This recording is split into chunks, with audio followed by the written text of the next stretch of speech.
Ma'am, এই যে আপনার কাপড়গুলো। Thank you aunty. কত টাকা হয়েছে আপনার? 100 টাকা হয়েছে। ঠিক আছে, আপনি দাঁড়ান, আমি নিয়ে আসছি। ম্যাম, আমার না আপনার একটু সাহায্য লাগবে। কিরকম সাহায্য আন্টি? আমার ছেলে না কলেজে পড়ে, ওর না পরীক্ষার সামনে, ওর কলেজে টাকা জমা দিতে হবে, তাই 3000 টাকার দরকার ছিল। অনেক আশা নিয়ে না আপনার কাছে এসেছি। আপনি যদি আমাকে 3000 টাকা ধার দিতেন, না হলে না ও পরীক্ষায় বসতে পারবে না। 3000 টাকা দিতে লাগবে জমা। শুধু এইটুকু ব্যাপার? আচ্ছা ঠিক আছে, আপনি দাঁড়ান, আমি এখনই টাকাটা নিয়ে আসছি। আচ্ছা ঠিক আছে। আন্টি, এই নিন। অনেক অনেক ধন্যবাদ ম্যাম, আপনি আমার ছেলেটা চিন্তা করে টাকাটা দিলেন।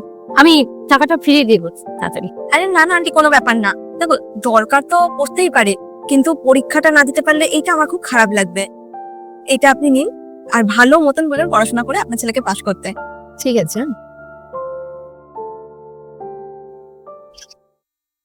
কি গো, বলছি ওপরে দোতলার ঘরে আমি আলমারিতে টাকা রেখেছিলাম, টাকাটা তো ওখানে নেই, তুমি কি দেখেছো? টাকা? কিসের টাকা? ওমা, বলে কিসের টাকা? আরে তোমাকে সকালবেলায় যে দিলাম টাকাটা, তুমি গিয়ে রাখলে আলমারিতে, কাজের টাকা ওটা, দাও কোথায়? ও আচ্ছা, হ্যাঁ। আরে সকালবেলা আজকে আমরা যে আয়রন করতে দিই যে কাকিমা, উনি এসেছিলেন, ওনার 3000 টাকা দরকার ছিল, তো আমি ওই টাকাটা ওনাকে দিয়ে দিয়েছি। ওখানে 5000 টাকা ছিল, তো বাকি 2000 টাকাটা কোথায়? কি বলছো তুমি? 5000 টাকা? ওখানে তো মনে হয় 3000 টাকা ছিল। আমি যদিও জানি না, আমি তো না গুনেই ওনাকে টাকাটা দিয়ে দিয়েছি। বাহ, ওখানে 5000 টাকা ছিল, তুমি ওনাকে 5000 টাকা দিয়ে দিলে, তো আবার না গুনে? কি বলবো, উনি কি আর টাকাটা রিটার্ন দেবে তোমাকে? তোমার কি মনে হয় উনি এখন দেখো ওই 5000 টাকা নিয়ে নিজের কাছে রেখে দিয়েছে?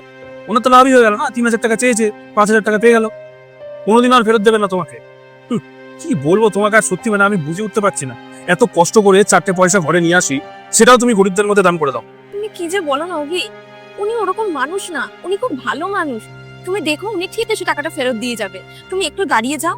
থাক, কেউ আজকাল তো সৎ নেই। তুমি ওনাকে সকালে টাকা দিয়েছো, এখন দেখো সন্ধে হয়ে গেল, টাকা রিটার্ন করতে এসছে, আসেনি আর আসবেও না।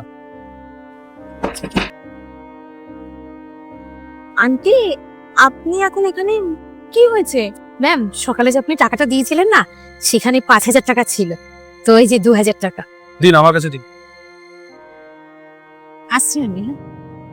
শুনুন একটু, আমি একটা জিনিস বুঝতে পারছি না, আপনার কাছে যখন এই 2000 টাকা এক্সট্রা চলেই এসেছিল, তাহলে তো আপনি এটা রেখে দিতে পারতেন, এটা আবার ফেরত দেওয়ার জন্য আসলেন কেন? স্যার, ব্যাপারটা 2000 টাকার না, ব্যাপারটা হলো বিশ্বাসের। আর আমি চাইলেই 2000 টাকাটা রেখে দিতে পারতাম। আজকে আমি যদি বিশ্বাসটা ভেঙে ফেলতাম, তাহলে আপনি আর কাউকে বিশ্বাস করতে পারতেন না। মানবিকতা বলে তো একটা ব্যাপার আছে না? তাছাড়া মাথার উপরে ভগবান আছে, সেও তো সব দেখছে।